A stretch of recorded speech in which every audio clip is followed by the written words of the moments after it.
Agora a gente volta a falar sobre a decisão do Tribunal de Contas da União em relação à Enel, que deve, e isso foi decidido ali em plenário, operacionalizar as informações em tempo real do Centro de Operações da distribuidora.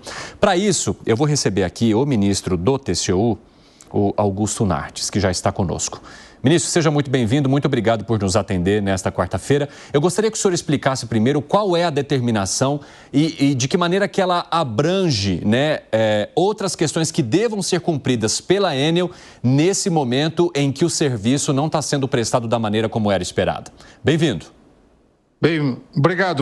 Uma satisfação falar com todos aí da Jovem Pan. Acabei de tomar uma decisão aqui, referendada pelo plenário, propondo uma cautelar para que a Enel, sendo fiscalizado pela ANEEL, o que é a ANEEL? É a Agência Nacional que cuida da eletricidade, de toda a parte de eletricidade do país, determine uma total transparência por parte da Enel, que é a empresa que é responsável pela concessão lá de São Paulo. O que fica claro é de que a Enel não está prestando um serviço adequado. Ontem eu tive uma reunião com o presidente da Enel, fiquei muito preocupado, porque eu estava em São Paulo ontem, participei da reunião com o governador e com todos os prefeitos lá da Grande São Paulo, 24 municípios que foram atingidos aí pela situação da tempestade, que praticamente ficaram 2.400.000 sem luz e ainda tem 200 mil pessoas sem luz. Nós já estamos no 5º dia. Então, fiquei 2 dias em São Paulo recolhendo as informações e acabei de aprovar aqui no Tribunal de Contas da União uma cautelar determinando que todas as operações feitas pela Enel, que é a empresa responsável, seja repassada para os prefeitos da região. Toda a região da Grande São Paulo foi afetada e, juntamente com o governador, fizemos uma reunião ontem, os prefeitos fizeram a reivindicação, me entregaram. Eu propus agora essa cautelar, foi aprovado por unanimidade, para que fique bem claro que a Enel não pode, de forma nenhuma, continuar prestando um serviço de ineficiência. Porque as sinaleiras não funcionam, os semáforos, Sinaleira se fala lá no Rio Grande do Sul, eu sou gaúcho, nós já fomos afetados também lá pela situação da enchente dramática que aconteceu no Rio Grande do Sul.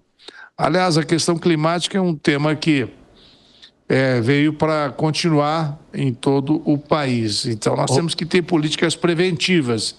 E eu até questionei ontem o presidente da Enel se tinha avaliação de risco na estrutura da Enel, da empresa que cuida da iluminação pública da Grande São Paulo. Ele me disse, pelas informações, que tinha um comitê executivo, mas eu vi que é um tema que ele não conhece muito, que é o meu tema preferido. Eu já escrevi vários livros sobre governança, que o maior problema da nação brasileira é a falta de governança. Até já tive a oportunidade de falar com o Zé Maria, que está aí contigo, sobre esse tema, ser entrevistado um tempo atrás, só sobre governança.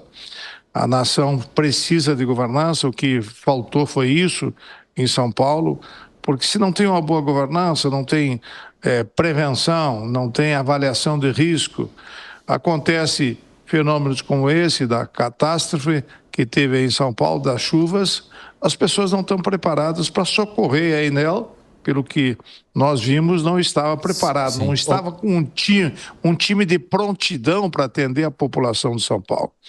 Então, ministro, sim. Rapidamente, deixa eu só já aproveitar e fazer uma pergunta para o senhor, porque já a gente vai conversar também com o responsável da Defesa Civil aqui em São Paulo, que já está conectado conosco. Eu só queria entender se o Tribunal de Contas da União pretende acompanhar de alguma forma também a questão relacionada às previsões de mais chuvas, porque, por exemplo, tem uma previsão para sexta-feira de uma chuva forte que atinja São Paulo novamente. Neste caso, já que o senhor está falando em prevenção, há uma mobilização maior agora das autoridades como um todo para que a Enel se prepare para oferecer esse atendimento e não fique correndo atrás do prejuízo até hoje, inclusive com milhares de pessoas que ainda ficaram desassistidas? Eu questionei essa pergunta que tu está fazendo. Eu perguntei se eles tinham equipamentos para medir a dimensão das tempestades. Para surpresa minha, eles me disseram que não tinham equipamento. Meu Deus. Aí eu falei com o governador ontem, na reunião, o governador disse que comprou 2 equipamentos avançados para poder acompanhar toda essa situação. Agora, uma empresa que cuida de toda a parte da iluminação de São Paulo não ter os equipamentos adequados, porque não quer gastar, só quer receber as taxas, né, de iluminação, isso é falta de prevenção, porque sabendo a prevenção, quem me disse foi o próprio presidente, que não tinha equipamentos adequados. Meu Deus. Para poder acompanhar. Isso me assustou. Por isso que eu vi que a prevenção por parte da Enel é muito tímida. E a avaliação de risco é fundamental numa empresa. Eu escrevi um livro sobre essa questão, porque quando eu comecei a trabalhar a tese da governança, há 10 anos atrás, aqui no tribunal, a gente montou toda uma busca das melhores práticas do planeta e implantei no Tribunal de Contas há 10 anos atrás, quando eu presidi o tribunal. Inclusive, atualmente, nós estamos fazendo, o Tribunal de Contas está liderando uma auditoria mundial de clima, que foi uma proposta que eu fiz lá atrás, em 2013, 14, começamos na Amazônia, começando com indicadores na região amazônica e depois expandimos para o Brasil, para a América Latina e agora em nível mundial. Nós estamos hoje na presidência do Sistema Mundial do Controle. Somos uma das instituições com a melhor capacitação para avaliar o clima hoje no planeta. Inclusive, as Nações Unidas estão acompanhando a nossa proposta de auditoria, um projeto que eu comecei há 10 anos atrás. Atualmente é o Bruno Dantas, o presidente, que está dando sequência a esse projeto. E nós não podemos aceitar que São Paulo, que é a cidade mais importante da América Latina, não tenha prevenção do que vai acontecer, por exemplo, agora na sexta-feira. Tinha que estar interconectado com o governo do Estado, com a Prefeitura de São Paulo, com as prefeituras. Até eu fiz uma fala ontem para os prefeitos, que tem que ter um grupo de prevenção, de avaliação de risco na Grande São Paulo. E eu fiquei surpreso que a Enel, ela corre atrás do prejuízo. Depois que as coisas acontecem, eles saem à busca de soluções. Me deixou preocupada a minha conversa com o responsável pela Enel. Então, o que eu propus hoje que foi aprovado? Uma cautelar que eles passem as informações em cooperação imediatamente com todas as prefeituras e informe os prefeitos. Tem que haver um comitê de crise que possa coordenar toda essa situação, porque eu estou de relator da questão da defesa no Rio Grande do Sul, que eu constatei no Rio Grande do Sul. Eu já visitei, eu conheço o Estado. Ministro, eu vou pedir só que o senhor arremate para a gente poder seguir também com o pessoal ali da Defesa Civil que está nos esperando. Peço desculpas ao senhor, mas nós estamos chegando ao fim aqui do nosso programa. Pode concluir. Sim, a defesa no Brasil está com muitas falhas. Constatei em auditorias que eu já fiz do tribunal. Pode ser que o pessoal aí da defesa em São Paulo seja mais organizado, mas no conjunto do Brasil eu estou auditando isso e sinto falta de organização e da governança da defesa no conjunto do país. Esperamos que São Paulo e o cidadão que vai falar aí possa mostrar números e condições melhor de infraestrutura de organização na parte da defesa. No país ainda temos muitas falhas e quem ajudou lá os gaúchos foram os voluntários.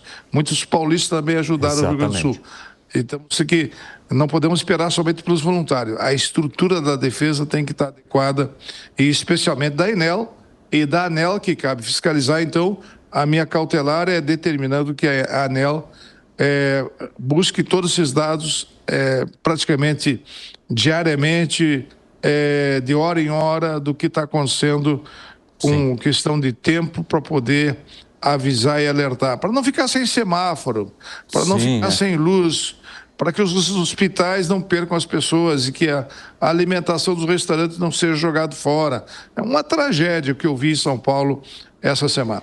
Ministro Augusto Nardes, eu agradeço a tua participação, o fato de o senhor topar falar conosco hoje, logo depois dessa decisão, e digo que as portas estão sempre abertas por aqui. Até a próxima.